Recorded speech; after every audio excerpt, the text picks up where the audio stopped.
So I may have the order mixed up because Wayne, uh, then I mentioned Patricia and Micah, but before Micah is Greg. Greg was born, I remember, in 57, and Micah was born in 59. Greg was born when they launched Sputnik. I think it was 57. That sound right? 57, that's it. Because we considered naming him Sputnik. He lucked out. He didn't get the name. He never lived it down. But we were tuned into the news. I was tuned into the news, so I'm the one that said, I've name him thought about Sputnik. that, but there's somebody out here named Sputnik. I'm I know sure it is, I'm but sure. I don't know. Yeah. Well, almost was him. It was I know almost there was a nickname. They nicknamed Lenny Moore Sputnik. Sputnik. The Okay. running back for the Baltimore Colts. Okay. Yeah. Well, it was almost Greg McFarlane, but I recommended that. And then Micah, he almost was named Fidel, because Micah was born in 59, and that's when the revolution started. And that's when It was positive. Fidel Castro came Yeah. to visit Harlem. That's Yeah. when he visited Harlem. In 59. Stayed at the Yeah. Teresa Hotel Yep. and all that. Yeah. And so Micah was next. So Micah's the one that, so Greg's a drummer. And Greg is like Wayne and just musical, but his musicianship is about the drums. He does play piano, but he never performs piano. And he does sing, but he doesn't sing a lot. He writes songs. He works now. He opened up. He went through chemical addiction, drug addiction treatment training, and now owns a halfway house and several halfway houses in Northeast Minneapolis. So he's gone through the process of all of the pitfalls imaginable associated with addiction, and coming through that, surviving it, and now he is sort of giving back by leading a recovery option for people that have experiences with drugs and addiction. Greg and Wayne are miracles in the sense that Wayne had kidney failure, and at the end of the kidney failure had liver failure, so he got a replacement kidney donor and a cadaver liver. They both are working well. He's had hip replacements. He's like bionic now. Greg also had kidney failure after Wayne. So 2 years later, Greg gets kidney failure, same thing. Lives with it a long time, tries to deny it, goes into dialysis. And Wayne might have been in dialysis like 5 years before he got a donor. Here's the story. The donors for kidneys for Greg and Wayne are the daughters of Patricia, our sister.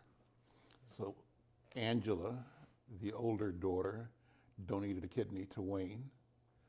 I think Finda or Yai, I'm not sure which one it is now. Finda or Yai, a younger daughter, donated a kidney to Greg. So both Greg and Wayne are living because of the generosity and compassion of their nieces, of my sister's children. That's a great story. Both of them are involved in promoting donor awareness. And so there's a television commercial now on half a dozen times a day in Minnesota where my brother is one of the people presented as an advocate for signing up to be an organ donor. So okay. That's good. Now, Greg was number 8, so we've got to get through another 4. Right? Yeah, so then, let's see, Greg, then I think Roland came next. Well, I'm not sure the number, but the last ones would be, I mentioned Roz, Julita, and Lloyd. That's actually, I must have gotten 10 already. We didn't get 10? Okay. Maybe so. We'll come back and review them, but the last 2 are Julita and Lloyd. And Julita and Lloyd, their distinction includes the fact that they were born in Worthington, Minnesota. Everybody else was born in Kansas City. but they were born after our family had moved to Worthington, so they're Worthington, Minnesota babies. Their experience is different. The family lived there 10 years, and after that, Armour's opened a plant again in Kansas City, so they moved back. So from, I think, Micah on down, or they were still in high school, and they went to high school in Kansas City. Micah, I mentioned Julian, I didn't mention Julian. So after Greg was Julian, we call him Juju, and I named him. I named him Juliano Flores McFarlane. So they let me name him. I kept offering names. This one they took. And so he actually ended up growing up to be the bass player in the band, and he's performing now. He owns his own business. He's a painting contractor, has a company he does painting around, but his evening gig is playing with Ipso Facto, and he now kind of leading and booking the band. So after him, Juletta was also a musician. She was a drummer and a singer, had just a beautiful voice. Juletta died. She was the first of us to die. She died from heart failure, but it was cocaine induced. So that was a casualty of the lifestyle that the music side of the family was into. And then the youngest brother was Lloyd, and Lloyd was the one that watched everything, watched everybody, and tried to make a point of not to step in any of the mud puddles. All of his brothers and sisters ahead of him stepped in, and he's been successful in doing that. So he's leading a very productive and fulfilling life in Fort Lauderdale area. Lloyd married Wendy Garcia. Lloyd married a Cuban girl, and so it brings it back full circle. And the family that is his in-law family is a huge Cuban family. So when we go to Florida, we're back again inside the Cuba connection in our family, and it's a wonderful thing. Lloyd teaches Spanish. He got a degree in Spanish, and is obviously, that's what he does. He teaches Spanish in high school in Fort Lauderdale, Florida. That's all of us. Okay. Yeah. Okay. Now, do you have an earliest childhood memory? Yeah, I think so. I think maybe one of them is being with my cousins, Bernard Powell and Burnell, his twin, and us standing on the back porch of the Powell house. And on the porch we're singing church songs, because we were all in church as kids, right? So I remember us singing and praising God, just having church on the back steps singing. I'm not sure which church song it was, but one of the classic church songs. So that's a memory. I remember Bernard one time. So Bernard is macho, Burnell, the twin, intellectual. I saw myself as in between both of them. I'm a little like Bernard, a little like Burnell, not like either one of them exactly, and they each are iconic characters. Bernard was daring do, swashbuckler, do anything. So once I think I took, proper word is stole, from our family some fireworks that I wasn't supposed to have, and we were out in the backyard in the alley lighting up these fireworks, and I had a cherry bomb, and you light it up and run. And so we light it, Burnell and I take off running. Bernard stands there and says, "I'm Superman." 5 feet in front of the cherry bomb, puts a big scar in his chest, right? And of course, when the parents found out, where did it come from? Alvy, they called me. It was his fault, so I got the whipping, I got beat. I got serious punishment for that. I probably deserved it, but that's an early memory of Bernard and Burnell, and Bernard saying, "I'm a Superman." That's a memory. Another memory is with Bernard and Burnell. A neighbor next door to the house had an apple tree, and grandmother told us not to go over to Miss Chapman's yard or Miss Barr's yard and get apples without permission. And Bernard and Brunel and I said, who's going to know? And so we all go over and get the apples. Then when the truth comes to light, why did you guys get these apples? Al told us to get them. I got the correction on that one too, so that's another formative memory. So the lesson from my grandmother is you can't do what other people do. Even if they do it, and they don't get caught or don't pay for it, don't think you're not going to get caught and you won't pay the price. So the lesson that kind of guides me is just because somebody else is doing it, don't mean you can do it. It doesn't mean that you can do it. Describe for us like the house you grew up in, starting I guess in Kansas City, and then like what was the neighborhood like, and what were some of the sights and sounds and smells of growing up there? Well, my memory is of growing up at 2801, 2803 Brooklyn, but before my memory, I know stories about living at 1010 Virginia, and there was another house they lived in called 1313 something. I'm not sure what street it was, but I remember my mom and dad talking about those residences, and those must have been their very first residences. They probably were one-room apartments. And I remember my mother talking about where they lived, if you walked in, you had to back out. If you backed in, you could walk out. That's how small it was. So that's the story I heard. But my memory is being at the Powell House. And the Powell House is this huge corner lot building on the corner of 28th and Brooklyn. And the Powell House is there. The Bars lived next door, another black family. Dr. Chapman lived next door. The Gibsons lived next door to them, and I knew everybody on the block all the way down.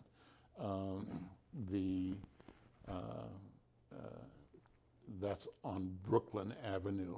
On 28th Street, the next house there, and then the alley, next building was the grocery store. It was called Druin's Market, and it had a residence on top of it. It was interesting that when this was built, it must have been all built by a family that had a lot of control of the neighborhood, because these three buildings were connected. In back of the Powell House was here, the Bar House was here, and the grocery store was here on 28th Street. And there was a platform joining all three of them at the second level, and stairs outside going from each property to this platform. And so it must have been a family that owned all three that had the grocery business. It must have been a Jewish neighborhood, that's what I'm guessing, at some point in time. We had the park across the street. We always went to the park. I remember growing up and spending pretty much every day in the park, either playing baseball, riding up and down the hills, wintertime, sledding. What was the name of the park? Well, it was called Spring Valley Park. Okay. Spring Valley Park. And it's not a huge park, but it was like maybe a square block, one part of it, and then a block away, another 2 or 3 square blocks kind of adjoined. So Spring Valley Park. Was there a black business district close by when you were growing up? No, the black business district would have been where Mr. Powell's business was on 18th and Vine. Okay. And so he owned a dry cleaners and a barber shop. I think he might have owned a restaurant, but I'm not sure about that. I know he owned the barber shop, and I know he owned the dry cleaners. You know the song, "Going to Kansas City, Kansas City, here I come." They got some crazy little women. That's it, yeah. And they mentioned 12th Street and Vine. Yeah, 18th and Vine, up the street. So he was just right 6 blocks away. From. And the church we went to was at 17th and Vine, roughly 17th and Highland, same area. 1701 Highland. Highland intersected, I think. I can't remember if Highland intersected Vine or was parallel to Vine, but the same neighborhood. And so 18th Street was and 12th Street, world famous Gates Barbecue was in that area, not real close, but 12th and Brooklyn it was on.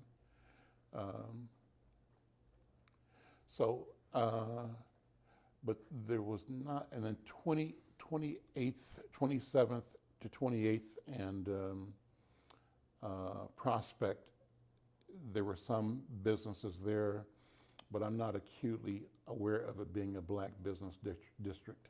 So I'm not really familiar with seeing something that was identifiably and hugely a black business district In Kansas in City? Kansas City. Was it really? Yeah. Okay. I Yeah. would have thought there would have been like theaters, drugstore, other, Well, clubs on- and that sort of thing. Yeah, on Prospect Avenue, we went to the Lincoln Theater or to the Gem Theater, and those were theaters that allowed, and the Carver Theater, Carver, Yeah. Lincoln, definitely. and Gem, right? Right. And those were theaters that allowed blacks in. And I think Were they Carver owned by Theater, black? Carver Theater may have been owned by blacks. And because there was a program there where for the summer, you'd buy for $10 a ticket and go to movies once a week. They did a movie every week, usually a cowboy movie. And so all the kids in grade school would go to the Wednesday movie, afternoon, 1 o'clock, and that's what we'd see. So that might have been a black-owned business, yeah. Across the street, when I went to kindergarten, we're supposed to go to D.A. Holmes Elementary School, and it must have been the year of integration. And before school started, someone started a fire in the school to stop black people from going to the school. So they moved us back to a school, Booker T. Washington School. And there wasn't room for kindergarten, the influx.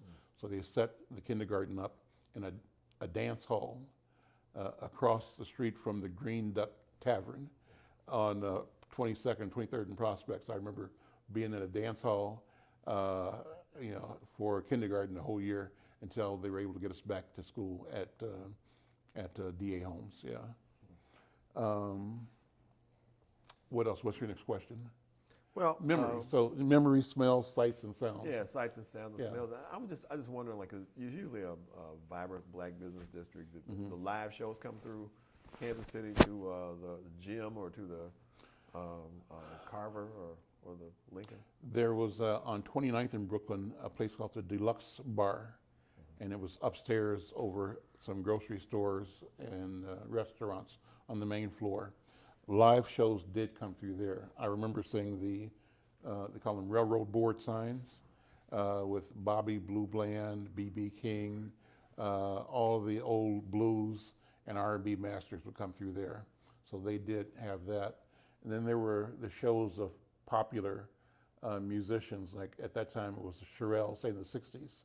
By the 60s, the Shirelles, the Coasters, and groups like that, Bo Diddley, they were kind of pop music. They would come and do shows at an arena or something like that, but not a club that I remember. Well, I could go to shows at an arena type event where it could be, it wasn't an alcohol event, but a more of a music dance type thing. So With all the musicians that come out, Kansas City has produced so many Yeah. musicians. yeah. And the culture around music is so strong there. Is that where your family really started taking music lessons? And I mean, did they take advantage of that culture? 'Cause I know your father was already a musician, but Yeah. But- I think my father and uncles went to the jazz clubs and the blues clubs. The mother's side, church side, went to church, and that was it. So we weren't really connected or plugged in. So we could see it because of the advertisements, the billboards, But but you weren't allowed we to. didn't participate. okay. So we didn't go to those clubs. I Could- think by the time I got to be 7th grade, my older sister, 14, 15, 16, wanted to go to the things that kids went to. We had sock hops in junior high school, so that was exposing us to popular music. We owned a grocery store, so we had contact with everybody doing stuff there. But I think as far as going to venues, we started that when it was maybe junior high school area. So were you severely restricted in terms of popular culture participation when you were growing up? I don't think severely restricted, but just not pushed. Could you listen to records at home or watch My television? father had a fairly decent jazz collection, and when his friends came by, they played jazz. They played, at our house, and my father had his Jamaican culture, so he'd have parties. Even though ours was a church, Pentecostal household, that didn't stop him from being who he was. So his Cuban and Jamaican friends would come by.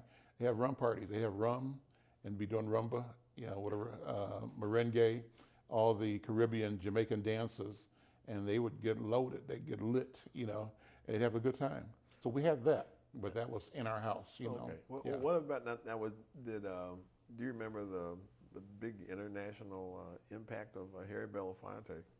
I mean, I do. Deo and all Yeah, that. Was that did your Yeah. father like buy into that, or did he think that was he's No, not really I think that was a source of pride for everybody. I think every Caribbean and ordinary, you know, African American people too, all loved that notion of Harry Belafonte's breakthrough and getting play on and crossover in the popular, you know, white culture, and white people acknowledging our music. Who else had done that? Only people like Nat King Cole, right? And then, you know, the greats like Satchmo and Duke and you know, Count Basie, to a lesser degree some of the jazz players like Dizzy and those guys. But by and large, you know, this wellspring of creativity was not acknowledged, was contained, and white people stole what they could, cultural appropriation, right? Stole it, they made the money off of our creative genius. That's what I think, so. Yeah, I remember Deo is still the top-selling record in the world. Is it? It sets the record. Yeah, it has the record for the selling the most copies of any Okay, I recording didn't ever know made. that. I didn't know it until we Yeah. interviewed Irving Berge a couple of years ago. He was a writer of a lot of those songs. Okay. And the research, I had to look at it. It's the kind of thing you have to look at Yeah. it, you look at it again, and look at it again, and then research it again. Say, wait a minute, is this true? Have you met Belafonte? I have. You know, what's your impression of him? Oh, I like it. I think he's a great guy. And, I think he's a commanding presence. He is. He is. And I have been in a couple of events where he was, and just you know, I just adore the persona and the intensity and the integrity. So he says what he feels all the time, in my experience, and he's got a history, a record, you know, that reflects consistency Now, in thought and action. When you were growing up, he was the international face of the Caribbean, basically. When people talked about Belafonte, when Yep. they thought about anything Caribbean. Yep. And it was Belafonte and Calypso, Yep. you know, music. Calypso was the music. So, you know, a brother-in-law brought reggae to me for the first time, and this brother-in-law is from Sierra Leone, Patricia's husband. They divorced, but she married a guy from Sierra Leone. And he came by one time, and I was into like jazz all the time, and into general popular music, you know, like the Whispers and, you know, Curtis Mayfield, Temptations, you know, the classic black pop music. And he came by with the CD with reggae music, and I didn't get it at first. And this is before my brothers got introduced to it too. About what year is this? I can't remember. You know, probably in the 80s, early 80s, or something. Maybe it could have been late 70s. I'm not sure. When did reggae jump? When did it jump off? Well, It was early started on. hitting, It was before Jimmy Cliff. Before Jimmy Cliff? Yeah. It was about late 60s, early 70s, because Marley and the Wailers, they were doo-woppers until around 1970. I think they really started coming. That's when it kind of jumped. I mean, yeah, but reggae as such started coming in. Yeah, but Marley's signature stuff didn't happen until the 80s, probably. No, he in the 73, Catch a Fire, and Okay. I had some of the albums Early. out of Oddball. Okay, when okay. I had them. I mean, but it really became real popular in the late 70s in the black community. Okay. And it became real popular then. Well, this had to I be mean, by and large. late 70s, you People know. would listen. When I would play it, and other people I knew that had some would play it. People look at it like, you know, what are you playing that for? What is that? You know. But it took us to, you know, when Buffalo Soldiers came out, 78, Yeah. 77, Okay. 78. Yeah. The people started like listening to it more than. And there's a group called Osibosa. Remember them? Osibosa? Yeah, right. Yeah. When right, were right, they from out? West Africa. They were out in the early 70s. Early to 70s. mid 70s. Yeah. Well, it was around that time. Yeah, So, okay. because that's So maybe in the early to mid 70s. yeah, that's when I got introduced to it. And but what struck me was the difference between calypso and reggae. And calypso I viewed as music on the top, you know, treetop music, right? This lyrical, melodic, happy, and all up here. But reggae shows up with this foundation, the bass, you know, and this bass tapped into the heart of the planet, of humanity, and the bass was revolutionary almost, you know. And so that's what I got out of switching. So, you know, love calypso, but walk away from calypso in a hot minute for I shot the sheriff. It was like 73. Okay, for that's probably when it was, around 73, 74. I mean the Marley version of it, because Eric Clapton had a version of it before that. An unattributed version of it, you know, before. But but reggae is cool. You know, I love reggae, and reggae just vibrates your whole body. I've seen a lot of reggae musicians, but yeah. So anyway, well, let's go back to childhood, and we'll catch up to this as we go along. But where did you start school? What was your started school?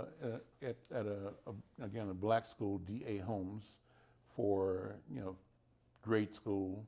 Then a black school for junior high, Central Junior High School. Then my family moved from where we lived on 28th in Brooklyn to, we actually moved to another place, but then we moved to a place further out that was a neighborhood that was changing, integrating. When my parents bought this house in this subdivision called, I can't remember the name of it, was on Lawn Street or Elmwood Street, 47th, and seemed like it was far, far away for us at that time, right? And they said when they pulled up, a neighbor, they were waiting for the gas company or somebody to come to turn the gas on or lights, utilities on, whatever it was. And a neighbor walked over and he said, well, how you doing? My name is so-and-so, it's a white guy. And he said, I heard the Spooks are moving in. Are you Mr. and Mrs. Spooks? So the guy was he must have been naive. They took it as just naivete. He thought somebody named Spooks was moving in, but it was a racial. And of course, like spooks in those days, I mean, it's not used anymore hardly. It's almost archaic. It's an insult to black folks, but in those days, that was it. White people called us spooks, and black people referred to each other as spooks from time to time. So, like the N-word, same thing. So that was the neighborhood we moved into. So we moved in, and so my high school years, from 9th grade to graduation in '65, were in this neighborhood. It's a neighborhood that was a white neighborhood when we moved in. By the time we moved out of there to come to Worthington, it was probably 50-50 or mostly black, so whites were leaving. So that's our experience. What was the name of your school in Worthington? I didn't go to school in Worthington, but so you graduated. I graduated from Kansas City. From Central High School. No, from Westport. I didn't go to Central. Okay. I went to Westport High School. Okay. And Westport was across town. I had a choice because of where I was of several schools I could go to. I chose to go to a different school, and Westport was a school that had it was a white school. There might have been, in the classes before mine, when I was a freshman year, maybe the senior, junior, and sophomore classes had a total of 20 or 30 blacks altogether, those three classes. My class might have had 20 blacks in that class, but by the time I left, there might have been, in the freshman class, 40 or 50, so it was changing there as well. Okay, plus, there was a large Latino population in there, because we were near a district called the Plaza and the Westport district, west side of Kansas City, so it was a Latino neighborhood. Okay. Mexicans. Now, you graduated from high school in '65. '65. But let me take you back to grade school and ask you this question. How did you like school? Love school. Okay. Love school. I was good in school. And I was always, in all the years, they would have your classes divided into, group 1, 2 rows of group 2, and 1 row of group 3, which is the top performing. I was always in the top performing class. And one time I was placed in a middle group. I was pissed off. I said, the teacher just didn't know who I was, and I'm not sure what her judgment was that had me there, but it took me about a week to establish who I was and to be placed where I should have been in the first place. Yeah. Okay, we have to pause here. Yeah.